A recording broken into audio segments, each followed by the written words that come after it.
yo no le digo que va a ser una entrevista porque prácticamente Nancy se conduce sola, la verdad es que es un placer platicar con ella, es uno de los trabajos de investigación de la Alianza contra Líneas Sin Censura, y Nancy, para una mujer no solo que conoce el tema de lo que va a hablar, es una continuación sobre la nueva Ley General de Humanidades, Ciencias,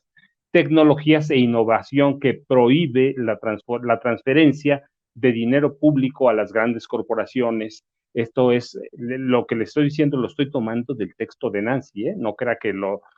estoy diciendo yo, no, vamos a retomar y quiero por favor darle la bienvenida a Nancy y ofrecerle una disculpa. Ella sabe cómo es esto, que de pronto se nos va el tiempo, pero Nancy, muchas gracias por estar aquí, te agradezco. Hola Paco, buenas noches a la audiencia y nada, cuál disculpa si aquí estaba yo entretenida escuchándolos también. Y sí, fíjate que tuvimos oportunidad de entrevistar a la doctora María Elena Álvarez Builla. Ella es la actual directora general del CONACYT, bueno, ya desde hace un tiempo, digamos que todo el periodo de la Cuarta Transformación es el periodo que la doctora, esta científica, pues lleva las riendas de este Consejo Nacional de Humanidades, Ciencias, Tecnologías, el nuevo CONACYT, y además pues es una de las principales impulsoras de esta ley general. Y me gustaría, Paco, porque justo lo platicaba con Vicente el lunes pasado, pero me gustaría retomar el tema porque pues así como vemos esta campaña de desprestigio contra los libros de texto gratuitos, como lo vimos en otros momentos, todas las campañas, por ejemplo, contra otras políticas públicas, las propias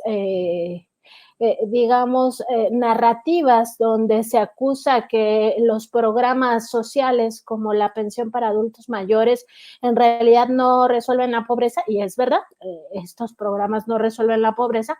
y que entonces tenían que enseñarle a las personas esta misma metáfora que utiliza el presidente López Obrador de que mejor se les enseña a pescar, pero le dicen, oye, pero no hay agua, no hay pescado. Pues no importa, tú enséñales a pescar, o sea, que los, como diría Vicente Fox, que los cabrones huevones no estén obteniendo dinero público. Bueno, así como todas esas campañas de desprestigio que hemos visto a lo largo de estos años, incluso el peligro para México,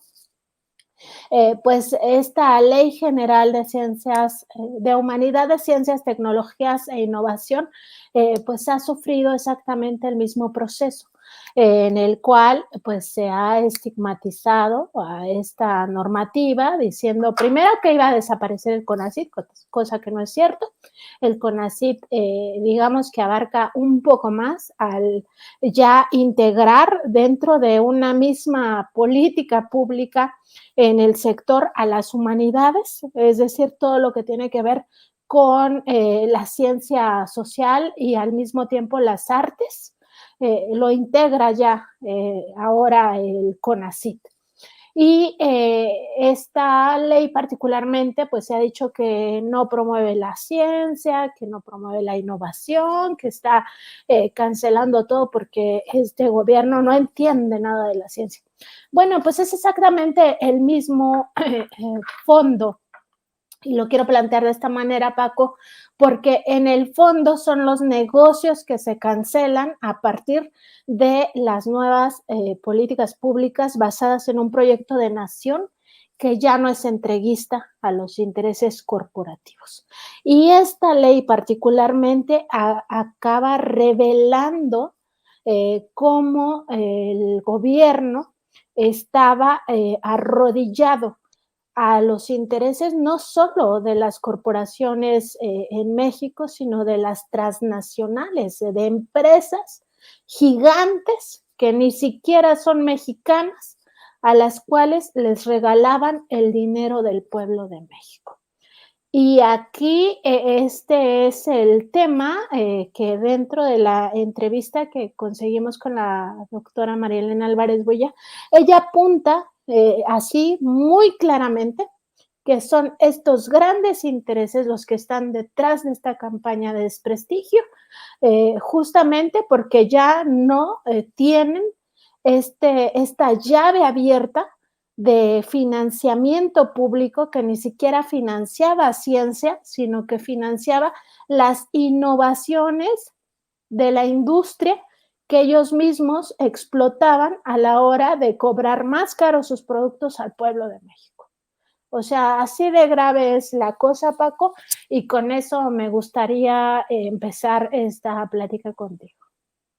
No, claro, mira, la verdad es que tiene mucha razón Nancy. Usaban las grandes corporaciones como Kimberly Clark de los Claudio X, papá e hijo y hermanos, Intel, Bayer, Monsanto, usaban el dinero público para hacer investigaciones privadas que solo les iba a beneficiar a ellos. Yo recuerdo, decían, hasta el papel de baño lo mejoraban con el dinero de nosotros, de los contribuyentes, y luego nos lo cobraban más caro, si trabajaban la investigación para ellos, para los grandes consorcios, y así fue con Vicente Fox, con Felipe Calderón, con Enrique Peña Nieto, y lo que hace el presidente Andrés Manuel López Obrador, lo que hacen las nuevas autoridades es una gran reforma a lo que ahora es el CONACYT, y pretende verdaderamente realizar o desarrollar investigación nacional para consumo propio, no para los grandes, no subsidiar, porque lo que hacíamos era eso, subsidiar. Y miren, yo le quiero proponer hoy a Nancy, hay una serie de videos en los que ella va haciendo la entrevista, y por qué no los escuchamos, y Nancy que nos los vaya explicando, porque finalmente el tiempo come, pero Nancy, la verdad es que yo les decía, pero ¿qué vamos a hacer si Nancy lo dividió bien su trabajo, sabe lo que está haciendo, conoce bien YouTube, y ¿por qué no la dejamos que nos vaya guiando? Son 7 videos y que nos vaya explicando, y creo que con eso vamos a aprender mucho mejor. ¿Qué te parece, Nancy? Pues mira, lo que podemos hacer es verlos entre los dos, conversarlos, sí, y claro. En realidad no importa si no agotamos o si no nos alcanza el tiempo para todos estos videos, porque yo creo que podemos tener oportunidad después de seguir presentándolos aquí en Sin Censura. Si te parece, vemos el primero de estos cortes. Aquí vamos a escuchar a la doctora María Elena Álvarez Bullá hablarnos de el primer y segundo beneficio de esta ley general que ha sido tan atacada por estas grandes corporaciones en los medios de comunicación, y sobre todo nos habla de que este quehacer científico ya tiene que ir encaminado, pues esto que decías, Paco, con toda razón, hacia el beneficio del pueblo de México. O sea, que el pueblo de México sea el beneficiario de este financiamiento público a la ciencia, la tecnología, la innovación, las humanidades, y nunca más para algo que ella misma considera podría configurarse como estafas maestras, aunque obviamente ella también lo menciona, no está tipificado de esta manera, pero pues al final es un daño patrimonial multimillonario. Estamos hablando de más de 45,000 millones de pesos que se entregaron en esos 3 sexenios, de los cuales pues la mayoría del dinero, más del 90%, se entregó entre el sexenio de Felipe Calderón y el de Peña Nieto a los grandes corporativos, Paco. Sí, no, mira, ciertamente, es legal, pero muy inmoral. Legal, pero lo que hacían con la condonación de impuestos, yo recuerdo mucho, mira, consultando los datos de Hacienda, entre Vicente Fox, a Felipe Calderón y Enrique Peña Nieto, le condonaban cada año un promedio de 600,000 millones de pesos a los grandes empresarios. Ese dinero que tenían que pagar en impuestos, se quedaban cada 6 años, les perdonaban en impuestos el equivalente a un presupuesto anual de la federación. Así que tiene razón, es un cambio fuerte, es un cambio grande, y que era legal, pero era muy inmoral. ¿Qué les parece si empezamos? Por favor, vemos el segundo video, lo analizamos, lo platicamos, y vamos viendo, por favor. Sí, mira, el primer beneficio es que es la primera ley general que tiene el país en materia de HCTI. Eso quiere decir que es la primera vez que vamos a poder armonizar a lo largo y ancho del país, en todas las entidades federativas y en sus municipios, una normativa coherente que nos permita hacer un uso más eficiente y además más pertinente de todas las capacidades científicas que tenemos en el país. Entonces ese es el primer beneficio. El segundo es que es una ley coherente también internamente con el resto de las normativas en la cabeza del sector de HCTI y con el resto del gobierno federal. Hay una armonización y una definición clara, precisa de competencias en el quehacer de HCTI, que es muy importante para el presente y para el futuro. Tanto a mediano como a largo plazo, el quehacer científico soberano que genere autosuficiencia tecnológica en beneficio de las mayorías y que no sea más una normativa vacía, hueca, que permita que este quehacer y todos los recursos millonarios que se transfirieron a intereses privados se vuelvan recursos que en detrimento, en perjuicio del pueblo de México, se desvían a intereses creados, corporativos, privados y también políticos. Porque así como la estafa maestra, me atrevo a decir, aunque no ha habido ese tipo de tipificación, pero también pues hubo mucha manipulación a través de los recursos, mucha coopción de voluntades y mucha generación de grupos no para beneficio de la ciencia, del desarrollo tecnológico y de la humanidad, porque si beneficia a México, beneficia a toda la humanidad. Y la verdadera ciencia, por cierto, siempre está a favor de las causas justas. Entonces, desviar esa vocación tan generosa, tan virtuosa, tan humanística de la ciencia, del quehacer humanístico y científico, para favorecer a intereses creados, fue posible gracias a una carencia de normativa y a una ley hueca muy al estilo neoliberal que permitió, por ejemplo, que la ley orgánica de CONACYT, que a toda costa la oposición quería que sacáramos de la ley general, pudiese modificarse a modo, inclusive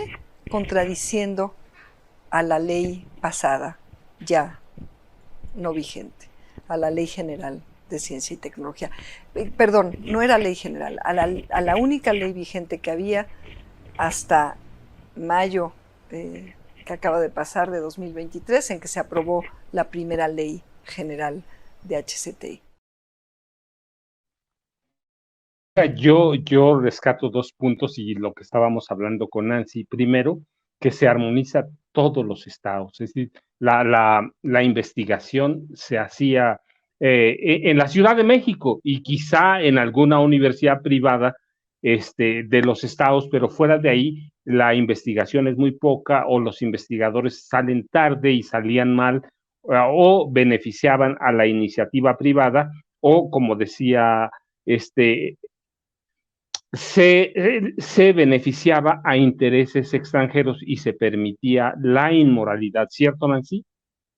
Exactamente, Paco, de eso se trata. O sea, primero que ya tenemos esta ley general que ya no va a atomizar los esfuerzos, digamos, incluso esfuerzos económicos, porque una cosa sí es tener muy claro a estas alturas que desde el CONACYT salían 45,000 o salieron 45,000 millones de pesos para regalárselo a estas transnacionales, a estas grandes corporaciones que además nos hacían daño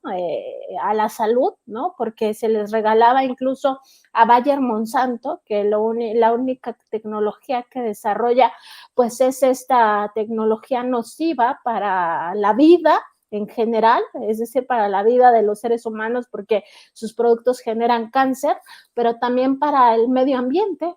a la hora de que hablamos de, por ejemplo, los desarrollos de agrotóxicos como el glifosato, pues nos damos cuenta que es una cosa totalmente nociva. Entonces, podríamos tener esta idea de cómo fluían estos recursos multimillonarios hacia estos corporativos desde la federación, pero todavía no existe un cálculo de cuánto dinero se fugó desde los presupuestos estatales, porque cada estado tenía, digamos, su área que se supone debía de impulsar la ciencia, la tecnología, y mucho de ese recurso se iba también para empresas, sobre todo en estados, en entidades donde tienen sus corredores industriales. Entonces, ahora ya con esta ley general lo que pasa es que todo es armónico y todo va en función de proteger al pueblo de México. Es decir, que todo desarrollo de ciencia, tecnología, investigación en humanidades,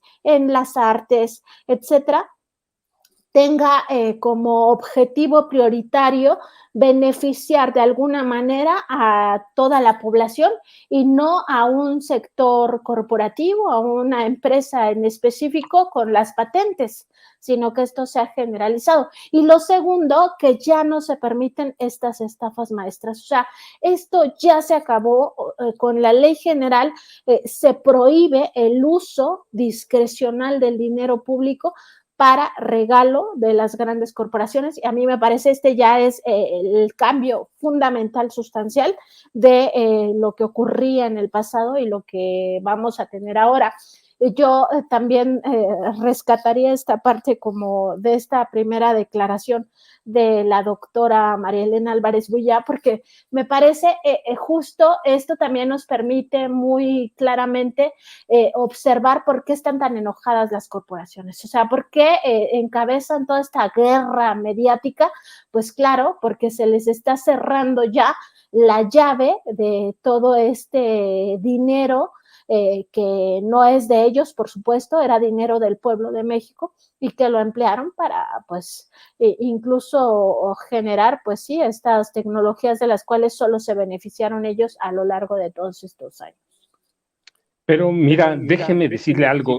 Aprovechaban el dinero público a partir de Miguel de la Madrid. Podemos ir más atrás, también con José López Portillo, que es el que empieza a abrirle la llave a los grandes recursos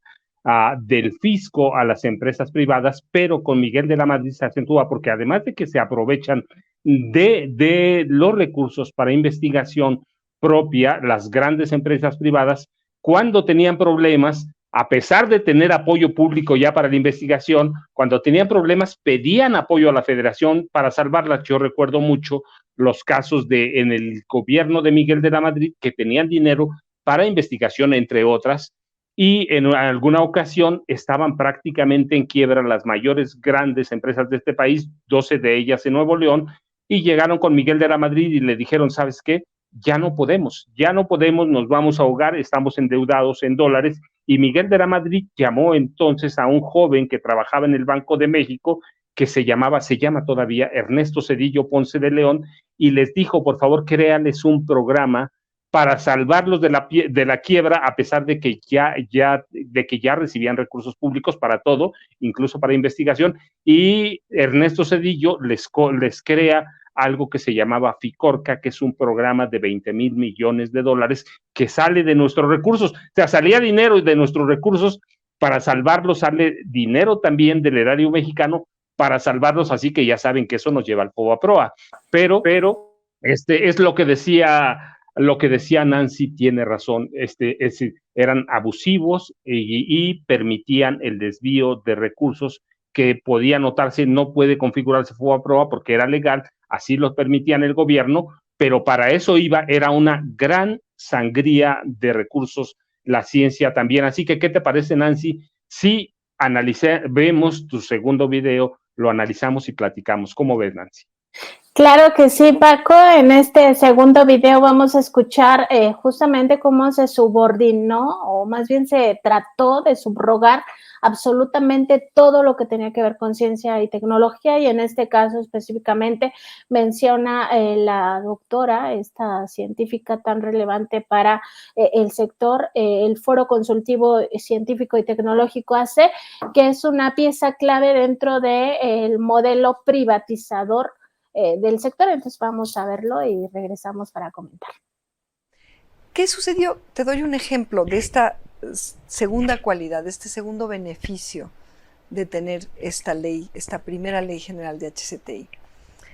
Para poder subrogar una función importantísima del CONACYT, que era propia del quehacer público de esta institución tan generosa, tan importante, que ahora es el CONACYT, con H, Consejo Nacional de Humanidades, Ciencias y Tecnologías. Se lee igual, pero es profundamente distinto, ¿no? ¿Qué es lo que ellos querían? Igual que en todo el gobierno neoliberal, subrogar, privatizar, el derivar el quehacer público hacia entidades privadas. Y una función muy importante del CONACYT es consultar,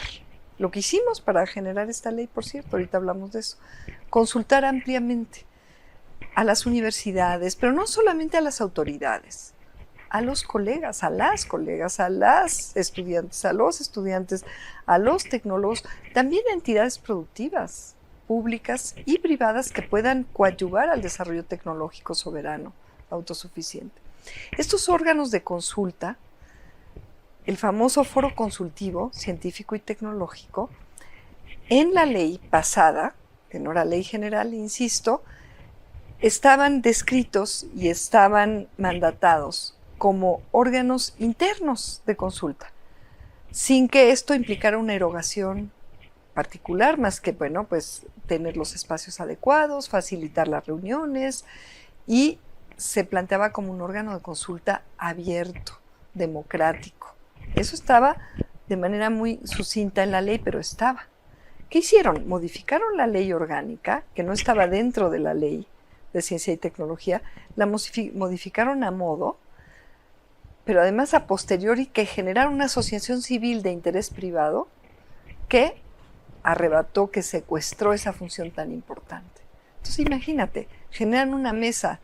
en una entidad privada, que es una asociación civil, y ya ahí es a donde concurrían nada menos que los rectores de las universidades más importantes del país, que los directores generales, pero también los representantes de los grandes intereses de este país, económicos. Es el Foro Consultivo Científico y Tecnológico AC. Entonces, una ventaja, un beneficio para lo público, para el interés general público de esta primera ley general de HCTI hoy vigente, es que hay una sola normativa que integra la ley general, la ley orgánica del CONACYT dentro de la ley general, de tal manera que no puede modificarse esta normativa, que es la ley orgánica, a modo, e inclusive entrar en contradicción con la propia ley. Eso es lo que yo me encontré. Yo me encontré una ley orgánica de CONACYT en contradicción a la ley, porque ellos no la podían modificar así de fácil, pero la ley orgánica sí, la pudieron modificar con una junta de gobierno a modo, en donde, por cierto, sentaron a quien representaba esta asociación civil. Imagínate. Y en esa mesa de la asociación civil, que además no solamente tomó o secuestró, o a ella le subrogaron las funciones tan importantes de consulta que debería ejercer el propio CONACYT como cabeza de sector, sino que también tomó su nombre. Entonces, yo te voy a confesar algo, y se lo confieso a quien me está escuchando. Yo, como miembro de la comunidad científica, pues creía que este foro consultivo científico y tecnológico era orgánicamente parte del CONACYT. Y ya no, ya era una asociación civil, que es una instancia de interés privado. Y ahí, bueno, ocurrieron muchas cosas. Pero, ¿qué es lo que ahora tenemos? Tenemos una ley general en donde se integra esta ley orgánica del CONACYT, y eso impide que se pueda modificar a modo para intereses particulares, que no son los del pueblo de México, los de la comunidad de HCTI en general, amplia.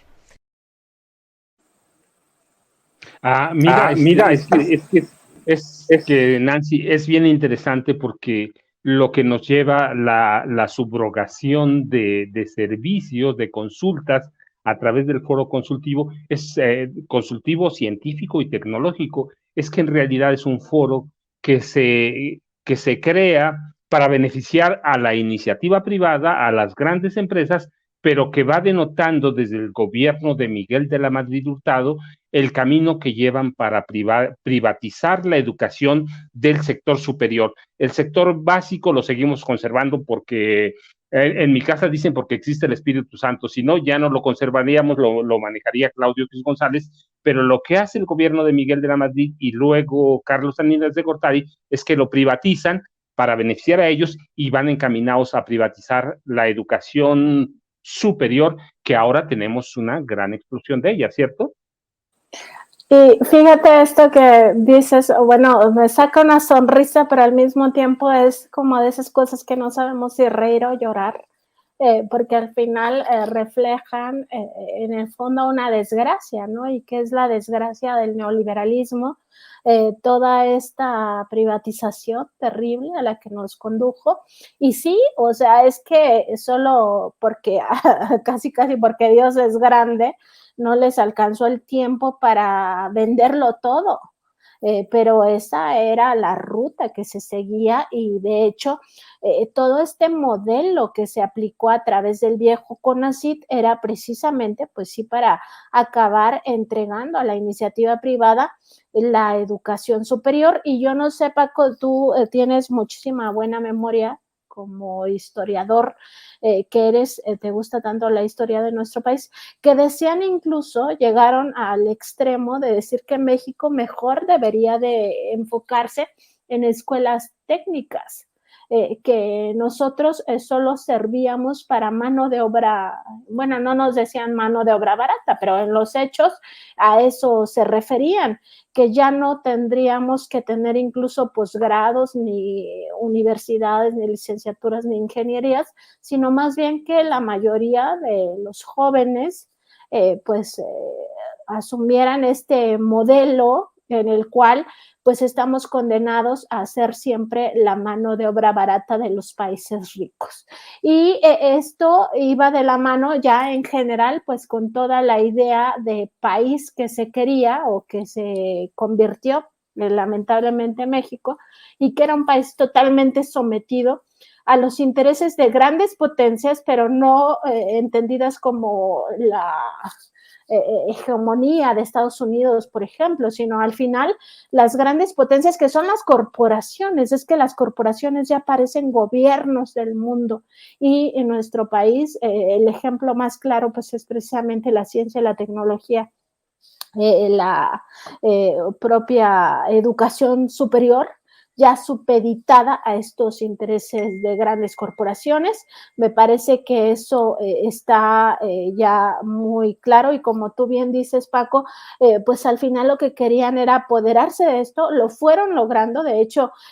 muchas de estas universidades públicas fueron relegadas para entregar también los recursos públicos a las universidades privadas, pero al mismo tiempo traer prácticamente lo privado a lo público, es decir, cooptaron las universidades públicas, y ahí está como ejemplo toda la derechización que ha sufrido nuestra queridísima Universidad Nacional Autónoma de México, por citar solo un ejemplo. Pero sí, es que todo lo querían abarcar de esta misma manera, con esta misma mentalidad. Sí, mira, tienes tu razón. En realidad lo que pretendían es hacernos un país surtidor de mano de obra, que era un programa que se había desarrollado muy bien en Europa, y habían clasificado a los países sobre lo que tenían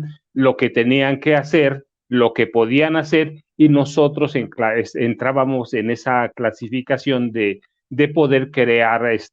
muchas escuelas técnicas para surtir de mano de obra no solo a Europa, sino a Estados Unidos, que es nuestro mercado que está ahí a la vuelta. Pero eso es un plan que viene, Salinas, ya existía antes en Europa, pero se desarrolla bien, y México era parte de ese plan de decir, a ver, no vamos a volver a crear nada. Recuerda, después de Luis Echeverría, pasando por José López Portillo, pero cuando empieza el neoliberalismo con Miguel de la Madrid, no se vuelve a crear una universidad pública grande, no crecen los espacios en la UNAM, ni crecen los espacios en las universidades autónomas de cada estado. Lo que crecen o lo que aumentan, lo que se crean son escuelas o universidades privadas. Tampoco crece el Politécnico. ¿Hay acaso algún tecnológico como el de Toluca? pero el objetivo era ese. Tú tienes razón, que es un plan que viene de Europa y nos dicen, también estaba en Estados Unidos, van a crear mano de obra para surtir al resto de los países. Así que para eso estábamos condenados,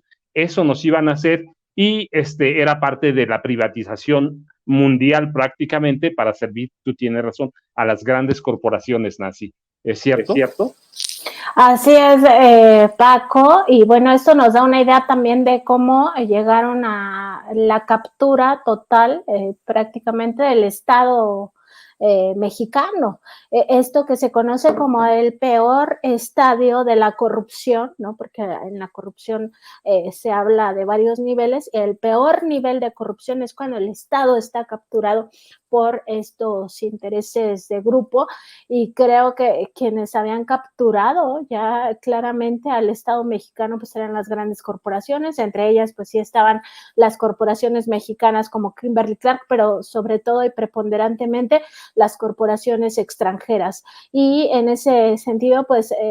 todo el sufrimiento que se causa al pueblo de México a partir de esa visión o de ese proyecto de nación, que más que un proyecto de nación es un proyecto de colonia. Yo creo que el neoliberalismo nos convierte en una colonia de los intereses mercantiles de las grandes corporaciones, nos lleva a entender que, pues claro, la ciencia, la tecnología, la innovación nunca iba a estar del lado de los pobres, al contrario. Parte de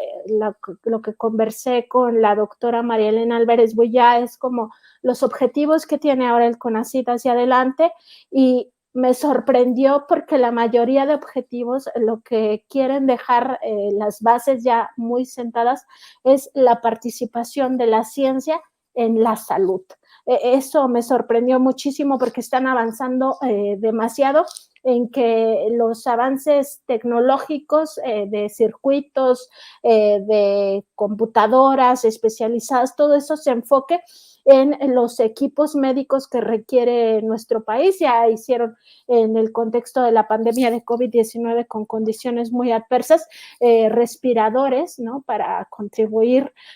con tecnología mexicana a la emergencia sanitaria específicamente, pero lo que quieren es desarrollar otro tipo de equipos médicos avanzados, materia tecnológica, para atender posibles emergencias sanitarias, pero sobre todo para atender en general la salud y este proyecto de la universalidad y gratuidad del sector sanitario. Otro proyecto así muy fuerte que traen es retomar todo el tema de las vacunas, que México sea creador de sus propias vacunas. Patria es solo una pequeña muestra de lo que podemos llegar a ser como país, y eso nos lleva a otra privatización, Paco, que seguramente tú tienes mucho más claridad que yo en esto, pero había una empresa estatal que, si no me equivoco, se llamaba Birmex, que esa era las farmacias, la verdad, la de las medicinas no recuerdo, pero había una que se encargaba de generar nuestras vacunas, y de repente ya fueron los grandes corporativos farmacéuticos del mundo a los que se les empezó a comprar, y nuestra empresa pues se fue al suelo porque la abandonaron totalmente. Entonces, ellos tienen como toda esta idea de que la ciencia, la innovación, la tecnología se desarrolla en México para el bienestar del pueblo de México, y eso me parece a mí un cambio fundamental y me hace entender por qué hay tanta rabia en estas campañas de desprestigio, por qué se lo toman tan personal, porque casi es, no les importa la ciencia, estamos peor que nunca, no hay apoyo, no hay patrocinio, etcétera. Pues en realidad es que antes de todo este dinero se iba a estas corporaciones, y estas corporaciones son las que al final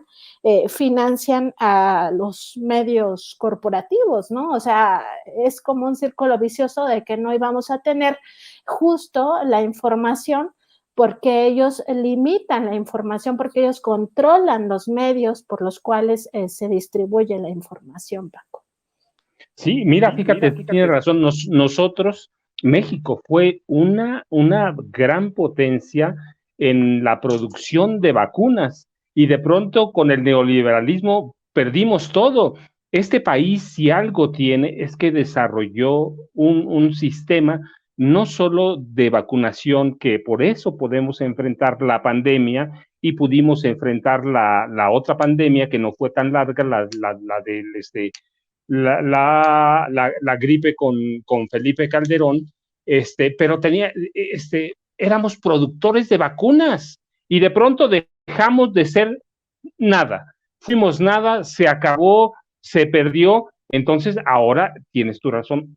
urge retomar el papel que México tenía, no solo como un país que tenía ya un mapa, un esquema de vacunación muy consolidado, sino un esquema para producir sus propias vacunas, y eso es lo que está empezando, ¿cierto?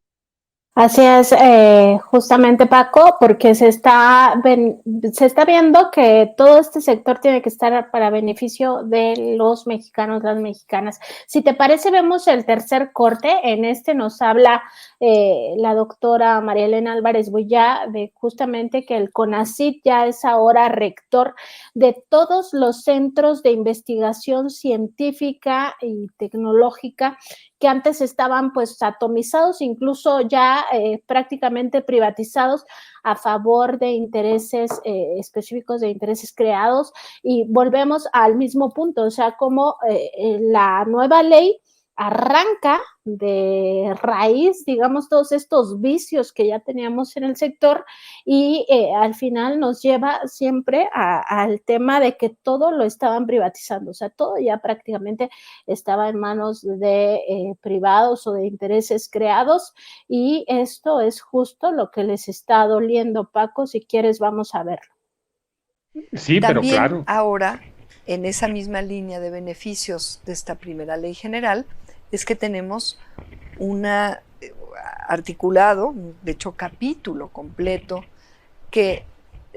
establece los lineamientos, bueno, no los lineamientos, establece el articulado para regir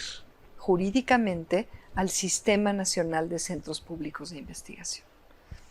Estos centros públicos de investigación que coordina el CONACYT en conjunto, como una red, como un sistema, constituyen el sistema de desarrollo tecnológico más importante del país, junto con el Instituto Politécnico Nacional. Y también en el ámbito científico tiene una potencia comparable en algunos campos a la Universidad Nacional Autónoma de México. Y sin embargo, disgregados, privatizados, parcial o casi completamente, a favor de intereses de grandes corporaciones, de fabricación, por ejemplo, de automóviles o inclusive de aviones, cuando México no es una potencia aeronáutica, aunque podría serlo si nos empeñamos, como nos empeñamos con los ventiladores, con la vacuna y con muchísimos ejemplos que podemos platicar ahorita. Pues era otra vez una forma de privatizar, o sea, de desviar, porque no se le puede llamar de otra manera, aunque yo sé que eso tiene una tipificación legal, pero sí de derivar recursos públicos a favor de intereses creados, y además, como se estaban comportando y funcionando de manera desarticulada, como si fueran entidades particulares privadas, ¿qué sucedía? Que inclusive empezaban a competir unos centros públicos de investigación del propio CONACYT entre ellos. ¿Y eso a quién favorecía? Pues a los intereses que estaban chupando y chupando y chupando todos esos recursos públicos. Entonces, bueno, ese es otro gran beneficio. ¿A favor de quién? Pues del país, de todo el país, del interés general, de lo que tenemos que proteger como servidoras y servidores públicos, siempre, ¿no? Es que toda esa capacidad científica de desarrollo tecnológico ahora está organizada, coordinada. Bueno, todavía hay retos, pero está ahora una ley general que eso es lo que mandata. Y ya se instauró, porque vamos rápido en los reglamentos, en los lineamientos que se derivan de lo que mandata la ley general. Entonces ya ahora tenemos ya instaurado un sistema nacional de centros públicos de investigación en donde, ¿qué es lo que estamos buscando? Llegar a metas ambiciosas a favor de todas y de todos, como son, repito, los ventiladores, toda una industria nacional para salvar vidas, que implica la capacidad soberana, autosuficiente de diseñar y de producir para el sector social, el sector público de atención de la salud, muchísimos equipos. Esta pequeña empresa mixta de rectoría totalmente estatal tiene capacidad ya de producir más de 24,000 equipos al año. No solamente ventiladores, monitores fetales, cardiógrafos de alto nivel, también sistemas de cómputo propios hechos en el país por talento mexicano, genera empleo para los ingenieros, ingenieras, colegas que tienen un doctorado y que pueden dar su talento en este tipo de industrias de interés general. Todo esto se derivó de empezar a coordinar las capacidades de los centros públicos de investigación, en donde pudimos diseñar y pudimos hacer los prototipos de los ventiladores en alianza con una pequeñita industria de ingenieros otomís, por cierto, que nunca en la vida habían recibido apoyo de CONACYT. Hay talento en México, mucho talento. Entonces este es un segundo beneficio. Fíjate, Nancy, qué importante es eso que habla o que explica la doctora María Elena Álvarez Builla. Estábamos platicando de las vacunas y debemos recordar que México, hasta antes de que entrara el neoliberalismo, exportaba vacunas a 15 países, es decir, éramos una potencia y en el neoliberalismo se perdió toda esa capacidad y lo que habla o explica la doctora Álvarez Builla es que están reconfigurando, rearticulando todos los esfuerzos, no solo en el sector médico, sino en todos, todo lo que sea o pueda producir tecnología para México. Nosotros, recuerda, a partir de Miguel de la Madrid y de Salinas, hay una explosión de nuevos ricos, que en realidad son como 15 familias, nuevos magnates, dueños de dinero, no ricos, magnates que tienen miles de millones de dólares, pero que nunca desarrollan nada. Teniendo capacidad, teniendo desarrollo, teniendo los organismos, en realidad nunca desarrollamos nada, nos convertimos en un país que importa todo, e incluso esos empresarios que se beneficiaron de la tecnología o del desarrollo de la investigación de México, nunca desarrollaron nada y por eso, pues, pero mira, no solo tenemos a ellos, a los X González, tenemos incluso, por ejemplo, a Telmex, que no desarrollan ninguno de nuestros grandes empresarios cuya fortuna aumenta en forma desmesurada en el neoliberalismo, desarrolla nada, se vuelven rentistas, esos son nuestros empresarios, se vuelven rentistas y lo que explica la doctora, y eso es lo que entiendo seguramente, es que están rearticulando, están reconfigurando todo el sistema de investigación en todos los sectores y en todas las instituciones o escuelas de educación superior. ¿Para qué? Para beneficio de México, ¿cierto? Sí, se trata también de estos centros de investigación que no forman parte exactamente de universidades públicas, sino que son centros dedicados a la investigación y que son públicos. Y estos ya, pues sí, como justo veíamos desde la primera intervención que pusimos, que ya es una ley que genera pues toda esta cohesión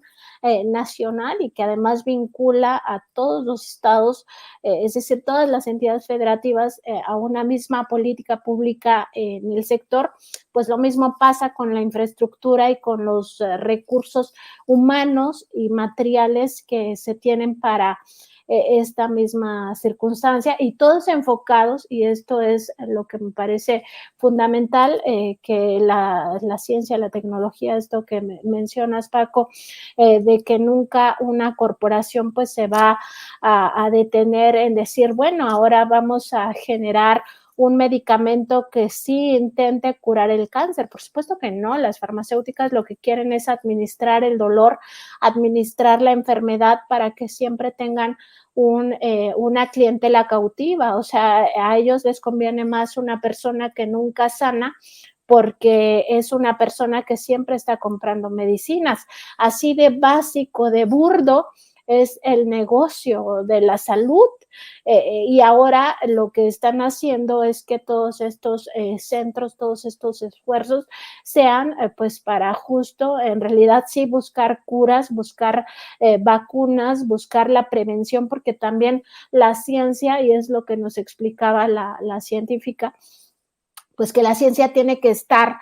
al servicio de las personas, sobre todo los más pobres, pero sobre todo también de carácter preventivo. La ciencia tiene que avanzar de tal manera que nos contribuya a no padecer grandes enfermedades o a remediar las que ya tenemos, ¿no? Entonces, me parece, es parte como al final parece que está hablando de lo mismo, pero es que cada área, cada detalle es tan distinto y al mismo tiempo estaba tan atomizado todo que es importante que esta ley general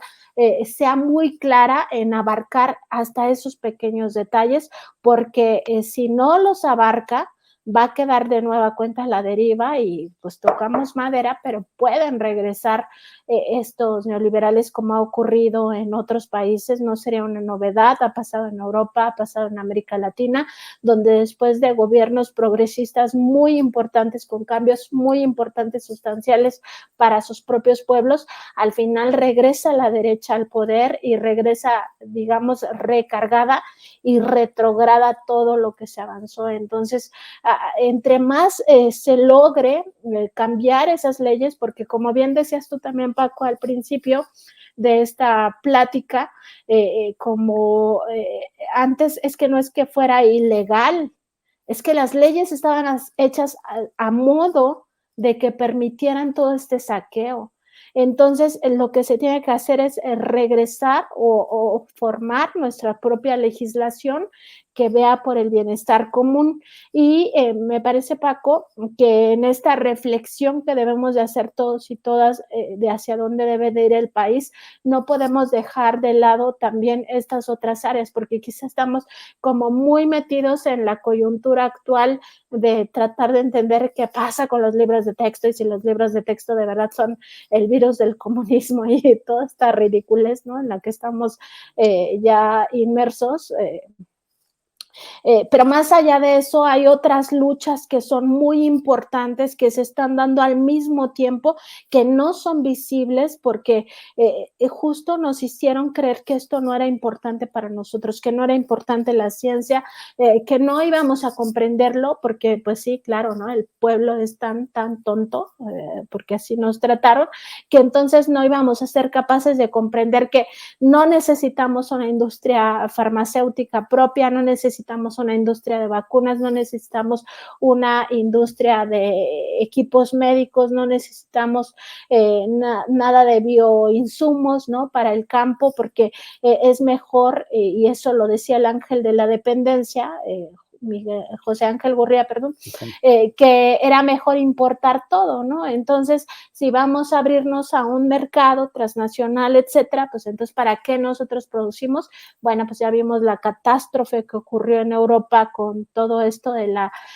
falta de soberanía energética que ellos tenían. Entonces, lo que nos lleva a ver que necesitamos ser soberanos en absolutamente todos los ámbitos: la ciencia, la tecnología, las humanidades, la innovación. No puede quedar fuera de esto, Paco. Yo creo que ya no nos daría tiempo de ver ningún otro corte, que lo dejaríamos para otro programa, y si te parece, mejor reflexionar sobre este último punto, Paco, pues sería importante también conocer tu opinión. No, absolutamente. Mira, pues yo recuerdo mucho cuando era jovencito, no más jovencito, ya no soy jovencito. Nosotros, yo te decía, éramos una potencia en la producción de vacunas y hoy exportábamos a 15 países. Hoy importamos el 90% de todo el medicamento relacionado con vacunas que necesitamos. En realidad no producimos nada. Cuando Carlos Salinas de Gortari privatiza el ejido, dejan al campo en el olvido, así que la producción de alimentos también va en picada y empiezan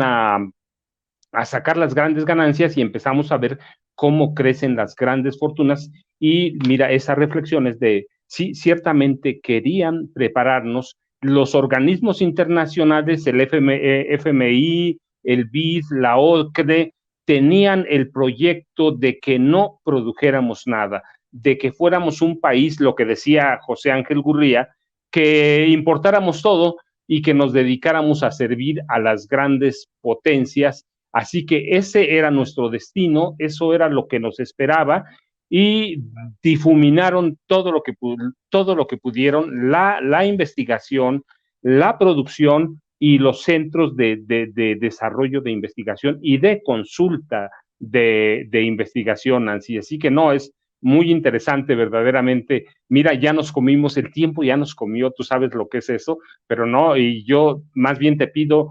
mi reflexión es esa, mira,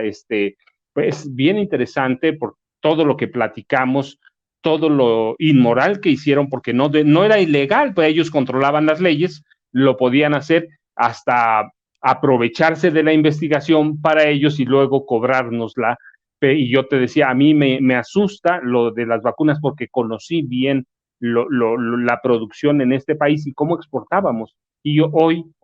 importamos 90% y estamos en camino, como dice la doctora Álvarez Bullá, en camino de reconfigurar todo el sistema de investigación para producir investigación, generar y producir investigación para México, Nancy. Sí, pues nada más reflexionar eso, debemos de siempre tener claridad que la soberanía en todos los sectores, en todos los ámbitos de la vida es muy importante, que debemos luchar también por estas otras áreas que quizá no estamos tan inmersos en ellas, como es la propia ciencia, la tecnología, las humanidades, las artes, y que sobre todo pues entendamos como un todo lo que nos pasó, o sea, es que podríamos pensar, bueno, esto era el CONACYT y no pasaba nada, ¿no? Pero tú ya nos diste una cátedra de cómo también se les devolvía el dinero por la vía de impuestos, se creaba esto de FICORCA, si no entendí mal este concepto, o sea, al final eran muchas cosas, todas las políticas públicas prácticamente empeñadas en beneficiar a las grandes corporaciones, y eso no nos puede volver a pasar y no nos pueden volver a tomar el pelo en ese sentido, Paco, y yo creo que para nuestra próxima decisión, que es la que vamos a tomar en 2024, tener en cuenta todo esto va a ser fundamental para que sean decisiones informadas, pero con un sentido de colectividad, ya no de individualismo, ya no de creer que si vendemos muchas gelatinas vamos a ser multimillonarios como Xochitl Gálvez. Pues esa sería mi reflexión final, Paco, y te agradezco mucho. No, Nancy, al contrario, siempre es un placer platicar contigo y mira, es bien interesante porque no conocía todo eso, tiene razón, este país está más allá de la quema de libros para la educación primaria o por lo menos de la invitación a quemarlos, más allá de la extrema derecha, y este país es muy rico en muchos otros aspectos. Tenemos un sistema de universidades públicas, autónomas todas, que merece el apoyo, tenemos centros, como tú decías, de investigación, así que no, yo te agradezco mucho, por favor, sigan a Nancy, sigan a Contralínea, que es, pues, mire, yo ya no digo que es una revista, yo digo revista porque me acostumbré a leerla cuando era revista impresa, hoy es todo un conglomerado, es investigación impresa, es tienen una plataforma informativa y tienen a Nancy y tienen, yo lo he platicado porque lo digo en público, Nancy Sósimo me cae muy bien porque es un gran investigador y Miguel Vadillo, pues tú lo conoces más que yo solo los leo, pero te agradecemos mucho. ¿A dónde te buscamos, Nancy? ¿A dónde te leemos? ¿A dónde te encontramos? Estamos en www.contralinea.com.mx, en Facebook, Twitter, Instagram, YouTube y TikTok como Contralínea, en Spotify, iVoox y Apple Podcast como Contralínea Audio. Nuestro programa de noticias es de lunes a viernes a las 10 de la mañana por Facebook y YouTube, y a la 1 de la tarde, lunes, miércoles y viernes nos encuentran en nuestra mesa de Contradebate. Muchas gracias, Paco, que estés muy bien, siempre es un gusto platicar contigo y con la audiencia de Sin Censura Cultura, por supuesto, y por aquí nos encontramos también en los próximos días. Seguro que sí, Nancy, muchas gracias. Miren, Nancy se va, le mandamos un abrazo fraterno, yo me quedo 2 minutos.